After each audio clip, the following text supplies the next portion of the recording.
Hi ಎಲ್ರಿಗೂ ನಮಸ್ಕಾರ. Welcome back to my YouTube channel. ಇದು ವರಮಹಾಲಕ್ಷ್ಮಿ ದಿನದ ಬ್ಲಾಗ್ ಸ್ವಲ್ಪ ತಡವಾಗಿ ಅಪ್ಲೋಡ್ ಮಾಡ್ತಾ ಇದ್ದೀನಿ. ನಾನು ಹಿಂದಿನ ದಿನವೇ ಮನೆಯೆಲ್ಲ ಕ್ಲೀನಾಗಿ ಒರೆಸ್ಕೊಂಡ್ಬಂದಿದ್ದೆ. ಇವತ್ತು ಹಬ್ಬ ಅಲ್ವಾ, ಆದರೂ ಸಮಾಧಾನ ಆಗಲ್ಲ. ಮತ್ತೊಂದು ಸಲ ಗಂಜಲ ಹಾಕ್ಕೊಂಡು ಮನೆಯೆಲ್ಲ ಒರೆಸ್ಕೊಂಡು ಆಚೆಗಡೆನೂ ಒರೆಸ್ಕೊಂಡು ಫಸ್ಟು ಹೊಸ್ಲಿಗೆಲ್ಲ ಅರ್ಶಿನ ಕುಂಕುಮ ಇಟ್ಬಿಟ್ಟು ಆಚೆಗಡೆ ರಂಗೋಲಿ ಹಾಕೋಬಿಡೋಣ ಅಂತ ಹೇಳಿ ರಂಗೋಲಿ ಹಾಕ್ಕೊಳ್ತಾ ಇದ್ದೀನಿ. ಇಲ್ಲಿ ನಾನು ಒಂದು ಪುಟ್ಟು ರಂಗೋಲಿ ಹಾಕ್ಕೊಳ್ತಾ ಇದ್ದೀನಿ. ಇಲ್ಲಿ ಏನಾರ ದೊಡ್ಡದಾಗಿ ರಂಗೋಲಿ ಹಾಕೊಂಡ್ಬಿಟ್ರೆ ಮಕ್ಕಳೆಲ್ಲ ತುಳಿದು ಮನೆಯೆಲ್ಲ ಗಲೀಜ್ ಮಾಡ್ತಾರೆ. ಅದಕ್ಕೆ ನಾನು ಒಂದು ಚಿಕ್ಕ ರಂಗೋಲಿ ಹಾಕೊಳ್ತಾ ಇದ್ದೀನಿ. ನನಗೇನು ಜಾಸ್ತಿ ರಂಗೋಲಿ ಏನು ಬರಲ್ಲ, ಸಣ್ಣ ಪುಟ್ಟದು ಕೆಲವೊಂದು ರಂಗೋಲಿ ಮಾತ್ರ ಬರುತ್ತೆ. ಇವತ್ತು ಹಬ್ಬ ಅಂತ ಸ್ವಲ್ಪ ಸ್ಪೆಷಲ್ ಇರಲಿ ಅಂತ, ಹಾಗೆ ಕಲರ್ಫುಲ್ ಆಗಿರಲಿ ಅಂತ ರಂಗೋಲಿಗೆ ಬಣ್ಣ ತುಂಬಿ ಬಣ್ಣದ ರಂಗೋಲಿ ಹಾಕೊಳ್ತಾ ಇದ್ದೀನಿ.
ಆಚೆಗಡೆ ಎಲ್ಲ ಕೆಲಸ ಮುಗ್ದಿದ್ದಾದಮೇಲೆ ನಾನು ಲಕ್ಷ್ಮಿ ಕೂರಿಸ್ಕೊಳ್ಳೋಣ ಅಂತ ಬಂದೆ. ನಾನಿಲ್ಲಿ ಒಂದು ಮಣೆ ಮೇಲೆ ಅಷ್ಟದಳ ರಂಗೋಲಿ ಹಾಕ್ಕೊಂಡು ಅದ್ರ ಮೇಲೆ ಸ್ವಲ್ಪ ಅರಿಶಿನ ಕುಂಕುಮನ ಹಾಕ್ಕೊಂಡಿದ್ದೀನಿ. ಇವಾಗ ನಾನು ಅದ್ರ ಮೇಲೆ ಒಂದು ಬಾಳೆ ಎಲೆ ಹಾಕ್ಕೊಂಡು ಬಾಳೆ ಎಲೆ ಮೇಲೆ ನಾನು 5 ಇಡಿ ಆಗೋಷ್ಟು ಅಕ್ಕಿ ಹಾಕ್ಕೊಳ್ತಾ ಇದ್ದೀನಿ. ಇಲ್ಲಿ 5, 7, 9 ಆ ರೀತಿ ಇಡೀ ಲೆಕ್ಕದಲ್ಲಿ ಅಕ್ಕಿ ಹಾಕ್ಕೊಳ್ತಾರೆ. ನಾನಿಲ್ಲಿ 5 ಇಡಿ ಅಷ್ಟೇ ಮಾತ್ರ ಅಕ್ಕಿ ಹಾಕ್ಕೊಳ್ತಾ ಇದ್ದೀನಿ. ನಾವು ಚಿಕ್ಕವರು ಆಗಿದ್ದಾಗಿಂದ ನಮ್ಮಮ್ಮ ಯಾವ ರೀತಿ ಹಬ್ಬ ಆಚರಿಸ್ಕೊಂಡು ಬರ್ತಾಯಿದ್ರು, ನಾನು ಅದೇ ರೀತಿಯೇ ಲಕ್ಷ್ಮಿ ಹಬ್ಬ ಮಾಡ್ತಾ ಇರೋದು. ನಾನು ಅಕ್ಕಿ ಮೇಲೆ ಈ ರೀತಿ ಒಂದು ಬಿಂದಿಗೆ ಇಟ್ಕೊಂಡಿದ್ದೀನಿ. ಆ ಬಿಂದಿಗೆಗೆ ಕೋಲ್ ಕಟ್ಕೊಂಡಿದ್ದೀನಿ. ನಾನು ಬಿಂದಿಗೆ ಒಳಗಡೆನೂ ಕೂಡ ಅಕ್ಕಿ ತುಂಬ್ಕೊಂಡಿದ್ದೀನಿ. ಅಕ್ಕಿ, ಗೋಧಿ, ನೀರು ಈ ರೀತಿ ಯಾವ್ದು ಬೇಕಾದ್ರೂ ತುಂಬ್ಕೊಳ್ತಾರೆ. ಗೋಧಿ ತುಂಬಿದ್ರು ಇನ್ನಷ್ಟೇ ಇಷ್ಟ. ಲಕ್ಷ್ಮಿಗೆ ಗೋಧಿ ಅಂದರೆ ತುಂಬ ಇಷ್ಟ ಅಂತೆ. ನಾನಿಲ್ಲಿ ಗೋಧಿ ಇರಲಿಲ್ಲ, ಹಾಗಾಗಿ ಅಕ್ಕಿನೇ ತುಂಬಿಟ್ಕೊಂಡೆ. ಬಿಂದಿಗೆ ಎಲ್ಲ ರೆಡಿ ಮಾಡಿ ಇಟ್ಕೊಂಡಿದ್ದಾದಮೇಲೆ ಸೀರೆ ಉಡ್ಸೋಣ ಅಂತ ಅಂದ್ಕೊಂಡೆ. ದೇವ್ರಿಗೆ ಸೀರೆನ ಒಂದು ಹಲವಾರು ರೀತಿಯಲ್ಲಿ ಉಡಿಸ್ಬೋದು. ನಮಗೆ ಯಾವ್ದು ಈಸಿ ಅನಿಸುತ್ತೆ ಅದನ್ನ ಬೇಗ ಉಡಿಸ್ಕೊಂಡ್ರೆ ಒಳ್ಳೇದಲ್ವ. ನಾನು ಬೆಳಗ್ಗೆನೇ ಮಾಡ್ತಿರೋದ್ರಿಂದ ಯಾವ್ದು ಈಸಿ ಅನಿಸುತ್ತೆ ಅದನ್ನೇ ಮಾಡಿಕೊಂಡೆ.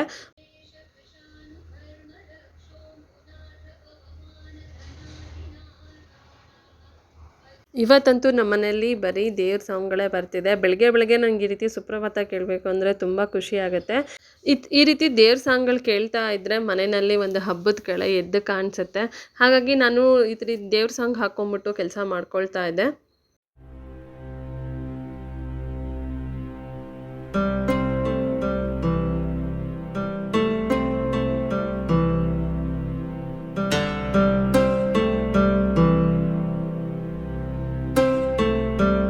ನಾನು ಸೀರೆದು ಬ್ಲೌಸ್ ಪೀಸ್ ಕಟ್ ಮಾಡ್ಕೊಂಡಿರಲಿಲ್ಲ. ಇಲ್ಲಿ ಬೇರೆ ಬೇರೆ ಥರ ಇತ್ತು ಬ್ಲೌಸು ಮತ್ತು ಸ್ಯಾರಿ. ಅದಕ್ಕೆ ಬ್ಲೌಸ್ ಪೀಸ್ ಕಟ್ ಮಾಡಿಬಿಟ್ಟು ಸಪ್ರೇಟ್ ಇಟ್ಬಿಡೋಣ ಅಂತ ಹೇಳಿ ಬ್ಲೌಸ್ನ ಕಟ್ ಮಾಡಿಕೊಂಡೆ. ಕೆಲವರು ಸೀರೆನ ಕಟ್ ಮಾಡೋದಿಲ್ಲ, ಹಾಗೆ ಉಡ್ಸಿರ್ತಾರೆ. ಅವ್ರವ್ರ ಪದ್ಧತಿ ಹೇಗೆ ಬಂದಿರುತ್ತೋ ಹಾಗೆ. ನಮ್ಮಮ್ಮ ಇದ್ದಾಗೆಲ್ಲ ನಾವು ಬ್ಲೌಸ್ ಪೀಸ್ ಕಟ್ ಮಾಡಿಬಿಟ್ಟು ಸಪ್ರೇಟೇ ಇಡ್ತಾ ಇದ್ವಿ. ಹಾಗಾಗಿ ನಾನು ಕೂಡ ಕಟ್ ಮಾಡಿಬಿಟ್ಟೆ.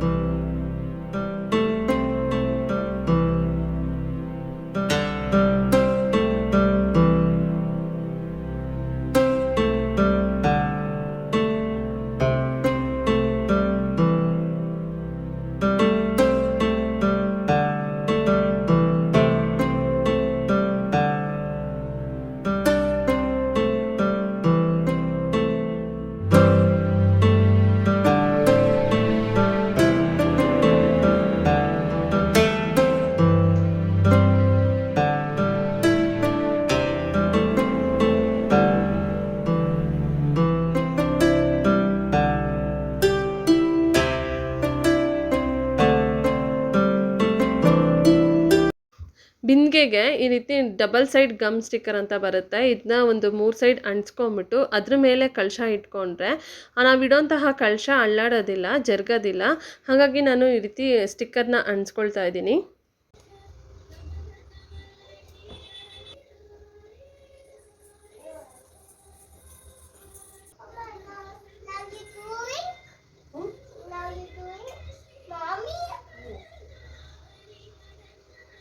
Yes. Why baby? Yes.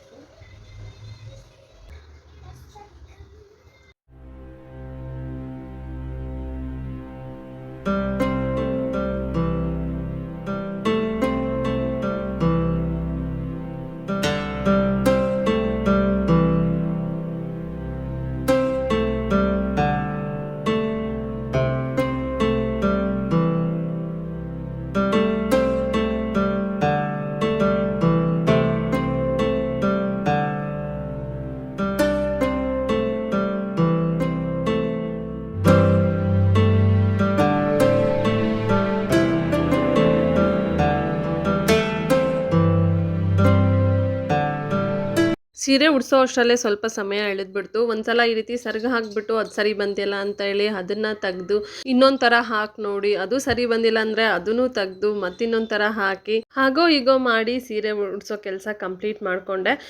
ಸೀರೆ ಉಡ್ಸಿದಾದ್ಮೇಲೆ ಒಡವೆಗಳನ್ನ ಹಾಕಿ ದೇವರಿಗೆ ಅಲಂಕಾರ ಮಾಡಿಕೊಂಡೆ.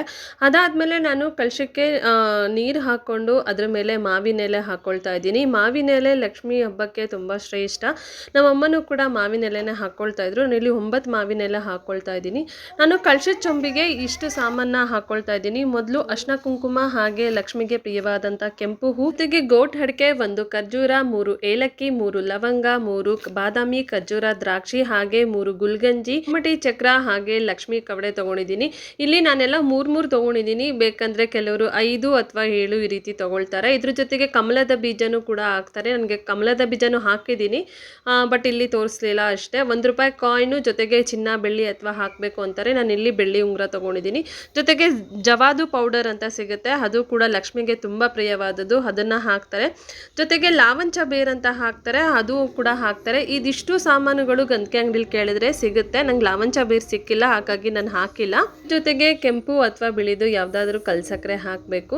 ಇದನ್ನೆಲ್ಲ ಕಳಶಕ್ಕೆ ಹಾಕಿ ದೇವ್ರನ್ನ ಪ್ರತಿಷ್ಠಾಪನೆ ಮಾಡ್ಕೋಬೇಕು. ಇದೆಲ್ಲ ವಿಸರ್ಜನೆ ಮಾಡೋ ಟೈಮಲ್ಲಿ ಕಳಸದಲ್ಲಿರುವಂತಹ ನೀರನ್ನ ಒಂದು ಎಲೆ ಅಥವಾ ಹೂವು ತಗೊಂಡು ಮನೆ ಸುತ್ತಲೂ ಪ್ರೋಕ್ಷಣೆ ಮಾಡ್ಕೋಬೇಕು. ಹಾಗೆ ನಮ್ಮ ತಲೆ ಮೇಲೂ ಪ್ರೋಕ್ಷಣೆ ಮಾಡ್ಕೋಬೇಕು.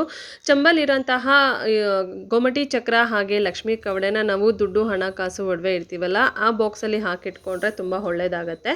ಮುಕ್ಕೋಡನ ಮುಂಚೆ ಎಲ್ಲ ಅರ್ಶಿನ ಕುಂಕುಮದಿಂದ ಅಲಂಕಾರ ಮಾಡ್ಕೊಂಡಿದ್ದೆ. ಕಳಶ ಎಲ್ಲ ಇಟ್ಟಿದ್ದಾದ್ಮೇಲೆ ನಾನಿಲ್ಲಿ 5 ಎಳೆ ದಾರ ತಗೊಂಡು ಅದಕ್ಕೆ ಅರ್ಶಿನ ಹಚ್ಬಿಟ್ಟು ಒಂದು ಅರ್ಶಿನ ಕೊಂಬನ ಕಟ್ಬಿಟ್ಟು ಅದನ್ನೇ ತಾಳಿ ಥರ ಮಾಡಿ ದೇವ್ರಿಗೆ ಕಟ್ತಾ ಇದ್ದೀನಿ.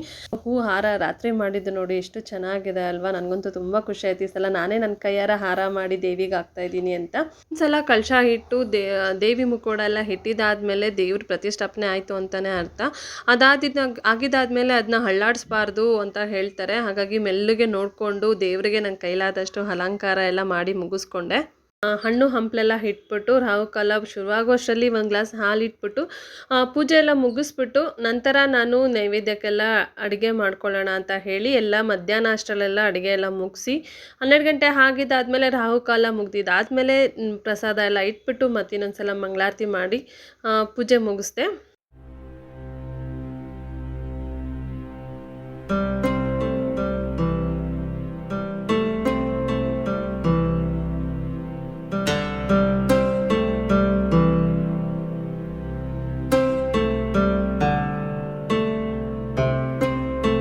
ಪೂಜೆ ಎಲ್ಲ ಮುಗಿಸಿದಾದ್ಮೇಲೆ ಇನ್ನೂ ಸ್ವಲ್ಪ ಹೂ ಇತ್ತು, ಅದೆಲ್ಲ ಕಟ್ಕೊಂಡು ಮತ್ತೆ ದೇವ್ರಿಗೆಲ್ಲ ಹಾಕಿ ಇನ್ನು ಸಾಯಂಕಾಲಕ್ಕೆ ಅರ್ಶಿನ ಕುಂಕುಮಕ್ಕೆ ಕೊಡೋಣ ಅಂತ ಇನ್ನೂ ರೆಡಿ ಮಾಡಿರಲಿಲ್ಲ. ಅದನ್ನೂ ಕೂಡ ರೆಡಿ ಮಾಡ್ಕೊಳ್ತಾ ಇದ್ದೆ. ನಾನು ಈ ಸಲ ಬ್ಲೌಸ್ ಪೀಸ್ ಇಟ್ಟು ಕೊಡೋಣ ಅಂತ ಅಂದ್ಕೊಂಡು ತಾಂಬೂಲದ ಕವರು ಮತ್ತು ಬ್ಲೌಸ್ ಪೀಸ್ನು ಕೂಡ ಆನ್ಲೈನಲ್ಲಿ ಆರ್ಡ್ರ್ ಮಾಡಿದ್ದೆ. ರೆಡಿ ಮಾಡಿ ಇಟ್ಬಿಡೋಣ, ಸಾಯಂಕಾಲ ಈಸಿ ಆಗುತ್ತೆ ಅಂತ ಹೇಳಿ ಬಳೆ ಎಲ್ಲನೂ ಸಪ್ರೇಟು 4 ಬಳೆ ಸೇರಿಸ್ಬಿಟ್ಟು ಒಂದು ದಾರ ಹಾಕಿ ಕಟ್ಬಿಟ್ಟು ಎಲ್ಲ ತಾಂಬೂಲ ಕವರ್ಗೆ ಹಾಕಿ ಇಟ್ಬಿಡ್ತಾ ಇದ್ದೀನಿ. ನಾನು ನಮ್ಮ ಬಿಲ್ಡಿಂಗಲ್ಲಿ ಒಂದು 5 ಜನ ಇದ್ದಾರೆ, ಅಷ್ಟೇ ಸಾಕು ಅಂತ ಹೇಳಿ ಪಕ್ಕದ ಬಿಲ್ಡಿಂಗ್ ಎಲ್ಲ ಅಷ್ಟು ಪರಿಚಯ ಇಲ್ಲ.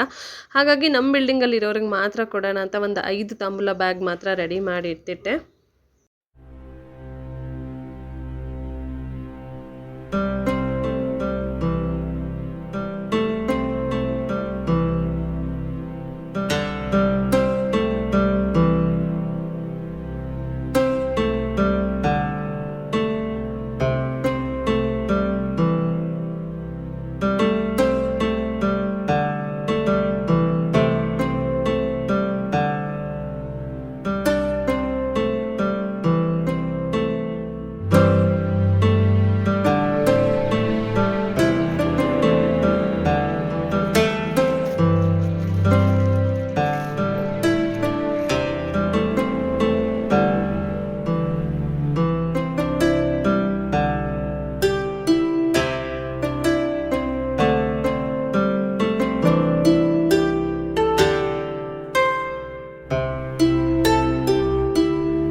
ಎಲ್ಲ ಕೆಲಸ ಎಲ್ಲ ಮುಗಿಸಿ ನಾನು ಸೀರೆ ಉಟ್ಕೊಂಡು ರೆಡಿ ಆದೆ. ನಮ್ಮ ಆರುಷಿಗೆ ಪಾಪ ಜ್ವರ ಬಿಟ್ಟು ಬಿಟ್ಟು ಬರ್ತಾಯಿತ್ತು, ಹಾಗಾಗಿ ಅವಳಿಗೆ ಸ್ನಾನ ಮಾಡಿಸಿಲ್ಲ.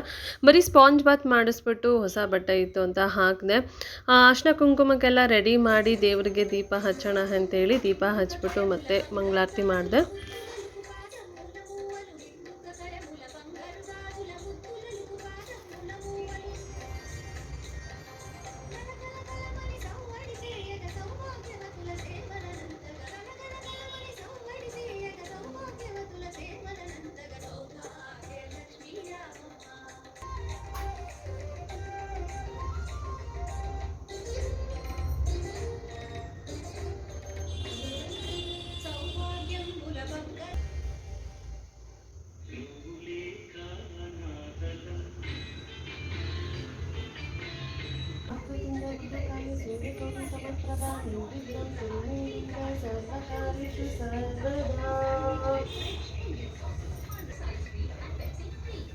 ಬಾ ಮಂಗರಿ, ನೀನು ಮಾಡ್ಬಾ.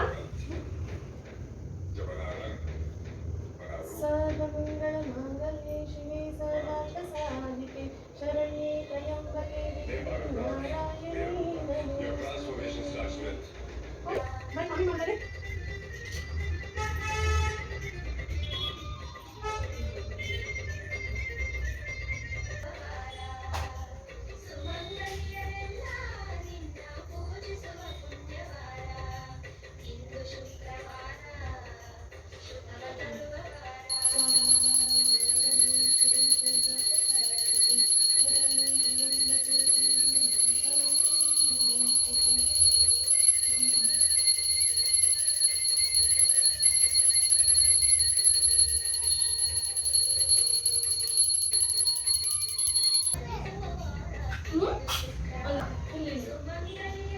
ಯೆಲ್ಲೋ ಕಲರ್ ಕಾಳಿದೆ ಅಲ್ಲ, ಹಾಂ ಸ್ಲೋ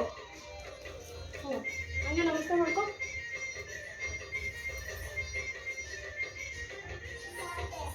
ನಮಸ್ತೆ ಮಾಡು.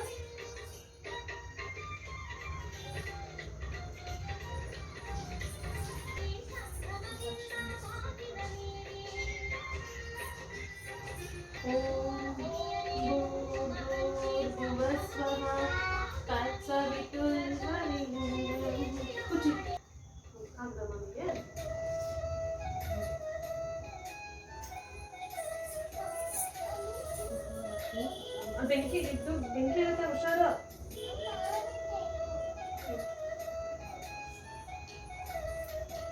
ಸ್ವಲ್ಪ ನಮ್ಮ ಹೆಂಗ ಆಗ್ತದೆ ಬೆಂಕಿ, ಹುಷಾರು. ಮಾಮಿ ಹತ್ರ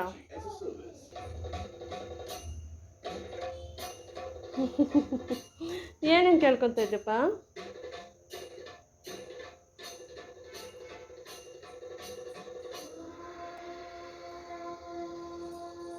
ಪೂಜೆ ಎಲ್ಲ ಮುಗಿಸಿದಾದ್ಮೇಲೆ ಅಕ್ಕಪಕ್ಕದಲ್ಲಿರುವಂತಹ ಮುತ್ತೈದೆಯರನ್ನ ಕುಂಕುಮಕ್ಕೆ ಕರೆದು ಬಂದೆ. ನಾನು ಲಕ್ಷ್ಮೀ ವ್ರತ ಅಂತ ಏನೂ ಮಾಡಿಲ್ಲ, ಬರೀ ವರಮಹಾಲಕ್ಷ್ಮಿ ಹಬ್ಬನ ದೇವ್ರನ್ನ ಕೂರಿಸ್ಬಿಟ್ಟು ಬರೀ ಹಬ್ಬ ಮಾತ್ರ ಆಚರಣೆ ಮಾಡಿದೆ. ಯಾಕಂದರೆ ವ್ರತ ಎಲ್ಲ ಮಾಡಬೇಕಂದ್ರೆ ಅದನ್ನ ಕಟ್ಟುನಿಟ್ಟಿಂದ ಪಾಲಿಸ್ಬೇಕು. ಅದನ್ನ ಶುರು ಮಾಡಿದ್ರೆ 1 ವರ್ಷನೂ ಸ್ಟಾಪ್ ಮಾಡೋ ಹಾಗಿಲ್ಲ. ಹಾಗಾಗಿ ಅದ್ರ ಬಗ್ಗೆ ನನಗೆ ಅಷ್ಟು ಮಾಹಿತಿ ಗೊತ್ತಿಲ್ಲ. ನಾವು ಚಿಕ್ಕವರಿದ್ದಾಗಿಂದ ನಮ್ಮಮ್ಮ ಯಾವ ರೀತಿ ಮಾಡ್ಕೊಬಂದರು ಅದೇ ರೀತಿ ನಾನು ಕೂಡ ವರಮಹಾಲಕ್ಷ್ಮಿ ಹಬ್ಬನ ಮಾಡ್ಕೊಬಂದೆ. ನಾನು ಕಳೆದ 3 ವರ್ಷದಿಂದ ಶುರು ಮಾಡಿದ್ದೀನಿ. ಅಂದರೆ ನಾವು ಸ್ವಂತ ಮನೆಗೆ ಬಂದಿದ್ದಾದ್ಮೇಲಿಂದ ನಾನು ಹಬ್ಬ ಮಾಡೋದಕ್ಕೆ ಶುರು ಮಾಡಿಕೊಂಡೆ. ಅದೆಲ್ಲ ಆಗಿದ್ದಾದ್ಮೇಲೆ ಮುತ್ತೈದೆಯರಿಗೆ ಅರ್ಶಿನ ಕುಂಕುಮ ಎಲ್ಲ ಕೊಟ್ಟೆ. ಅಷ್ಟರ ಮಧ್ಯದಲ್ಲಿ ಕರೆಂಟ್ ಕೂಡ ಹೊರಟೋಯ್ತು. ಓಕೆ, ಕರೆಂಟ್ ಹೋದಾಗೂ ಈ ರೀತಿ ಬರೀ ದೀಪದ ಬೆಳಕಲ್ಲೇ ದೇವಿ ಎಷ್ಟು ಚೆನ್ನಾಗಿ ಕಾಣಿಸುತ್ತೆ ಅಂತ ಹೇಳಿ ಒಂದು ವಿಡಿಯೋ ಕ್ಲಿಪ್ಪಿಂಗ್ಸ್ನ ಮಾಡಿಟ್ಕೊಂಡೆ. ಕತ್ಲಲ್ಲಿ ಹೆಂಗೆ ಕರ್ಕೊಂಬರ್ತೀಯ? ಬೇರೆದು ಎತ್ಕೋ ನೋಡು, ಫೈರ್ ಇದೆ. ಚಕ್ಲಿ ಎತ್ಕೋ. No, want you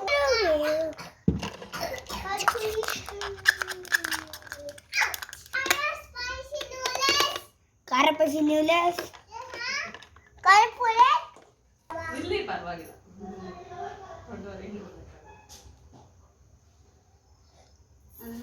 ಅಮ್ಮ ಪೂಜೆ ಮಾಡ್ತಾರೆ ಅವರು.